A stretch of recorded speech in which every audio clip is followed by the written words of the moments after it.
Good morning, children. Today I'm going to starting a new story. This is and topic is your Ravindra ki kalam se. Ravindra that means Ravindranath Tagore. Okay, Ravindranath Tagore. This is a story. It's one of the story of the Ravindranath Tagore.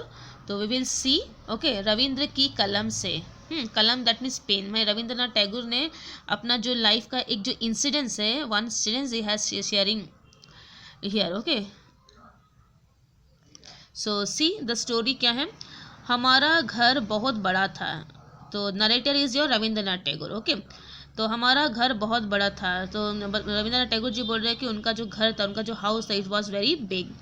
आसपास के घर की भी बड़े बड़े थे और in their societies every and each house was very big. Okay, कई घरों की छतें एक दूसरे से सटी हुई थी और उनका जो रूफ था बिल्कुल अटैच करके आपको जो है घर उनका था, आसपास के घर. ठीक है, मोहल्ले के लड़के वहाँ पतंग उड़ाते थे. पतंगों के साथ साथ उड़ते पक्षी मुझे बहुत भाते.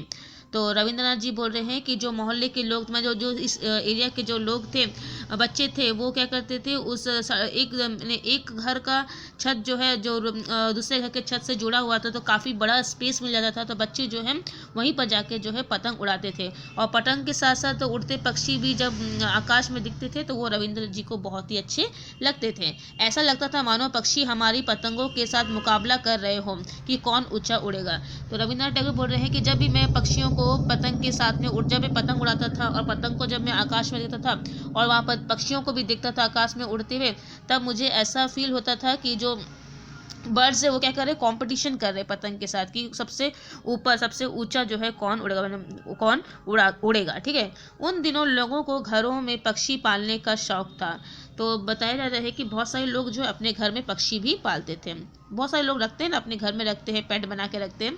ठीक है, पक्षी का शौक था. हर घर के बरामदे में, बरामदा दैट मीन्स जो बाहर का जो रूम होता है उसको बोला गया है. कई कई पिंजड़े लटके रहते हैं. पिंजड़े में मैंने जो ये दिख रहा है पिंजड़ा, देखिए ये जो पिंजड़ा है, पिंजड़ा वाला, इस पिंजड़े में पक्षी को डाल करके रखते थे. ठीक है, तो बताया गया है कि हर घर के बरामदे में कई कई पिंजड़े लगे रहते थे. जो फ्रंट वाला रूम होता था वहाँ पर एक ना एक पिंजड़ा जरूर होता था जिसमें पक्षी होते थे.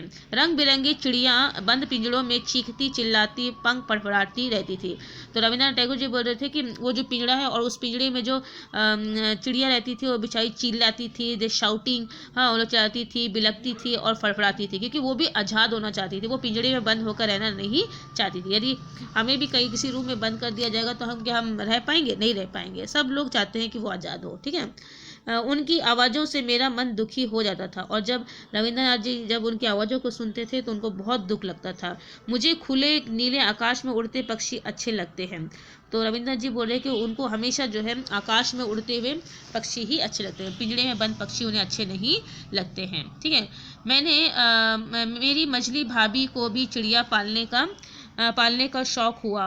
वे कई दिनों से कई कुछ पक्षी लाने की बात कर रही थी. तो रविंद्रनाथ टैगोर जी बोल रहे थे कि उनकी जो भाभी थी उनको भी वो भी चाह रही थी कि मैं भी अपने घर में पक्षी पालूं. तो वो सोच रही थी, वो प्लान कर रही थी कि वो पक्षियों को लेके आएगी और घर में पालेगी करके. ठीक है, पिंजड़े में कैद पक्षी अच्छे नहीं लगते. हाँ, तो फिर जब ये बात रविंद्रनाथ ने सुनी तो उनको अच्छा नहीं लगा. तो वो क्या किया, अपने भाभी के पास गए और बोलने लगे, मैंने जब सुना तो भाभी से विनती की कि वे पक्षी को ना लाए. तो दैट मीन्स जब वो ये बात सुने कि उनकी भाभी जो है पक्षियों को लाने वाली है तो वो उनके पास गए, उनको रिक्वेस्ट करने लगे कि आप पक्षियों को मत लाइए, उन्हें पिंजड़ों में कैद मत कीजिए, पिंजड़े में कैद पक्षी अच्छे नहीं लगते हैं. तब मैं उन दिनों 8-9 वर्ष का बालक ही था. मैंने 8-9 ईयर्स के जो बालक थे और उन्होंने जाकर अपनी भाभी को कहा कि वो किसी पक्षी को लाकर पिंजड़े में बंद ना करें. ठीक है, मेरी बात तो कौन सुनता. भाभी 4 रंग बिरंगी चिड़िया और नया पिंजड़ा ले आई. लेकिन इतना बोलने पर भी भाभी सुनी नहीं और उसने क्या करी, रंग बिरंगे 4 पक्षी और पिंजड़ा ले आई. पिंजड़ों में बंद पक्षी चिल्ला रहे थे. तो रविंद्रनाथ जी बोल रहे हैं कि जब मैंने देखा कि वो पक्षी जो है जो पिंजरे में बंद थे, वे जो केज में थे, वो अब चिल्ला रहे हैं, मानो भाभी हंस हंस कर पड़ोस की औरतों को रंग बिरंगी चिड़िया दिखा रही थी। वह कितनी सुंदर चिड़िया है, सभी खुश थे, बस मैं ही दुखी था। तो उसकी जो भाभी थी, उसकी जो सिस्टर इन लॉ थी, वो जो है पक्षियों को लाई, पिंजरा भी लाई और सब अपनी पड़ोसियों को दिखाने लगे, देखो मैंने कितनी सुंदर सुंदर चिड़िया लाई है। लेकिन सब पक्षी जो पिंजरे में चिल्ला रहे थे, लेकिन जो रविंद्रनाथ टैगोर था वो ये सब देखकर बहुत दुखी हो रहा था। मैंने भाभी से कहा, यह ठीक नहीं है, इन प्राणियों ने आपका क्या बिगाड़ा है। तो जब उनसे रहा नहीं गया, फिर वो भाभी के पास गए, जाके बोलने लगे कि भाभी आपने ये ठीक नहीं किया, आप क्यों उन सब पक्षियों को बोले पिंजरे में आप कैद करके रख रहे हैं, ये बिल्कुल ठीक नहीं है। जो इन्हें बंद कैद करके पिंजरे में डाल दिया है। तो वो समझाने लगा अपने भाभी कि भाभी क्यों आप इन पक्षियों को पिंजरे में बंद करके रख दिया, इनको खुले आकाश में उड़ने दो। तो भाभी ने मुझे डांटते हुए कहा, छोटी मुँह बड़ी बात। तो भाभी ने उसको डांट दिया, रविंद्रनाथ टैगोर के बाद डांट दिया, बोले तुम इतने छोटे हो तो बड़ी बड़ी बात कर रहे हो, बोले आया है मुझे सिखाने वाला, जाओ छत पर तुम्हारे मित्र पतंग उड़ा रहे हैं, तुम भी उड़ाओ। फिर उनको डांट कर वहाँ से वो जाने के लिए बोलती है। कौन? उनकी भाभी रविंद्रनाथ टैगोर की। ठीक है, मैं रोने लगा। तो ये सुनकर रविंद्रनाथ टैगोर जो है वो रोने लगे, सोचने लगा कि कैसे इन पक्षियों को स्वतंत्र करूं, और वो सोचने लगा कि मैं कैसे इन पक्षियों को पिंजरे से बाहर निकालूं और उनको स्वतंत्र कर दूं। एक दिन मुझे अवसर मिल गया। तो एक दिन उनको चांस मिला। क्या हुआ?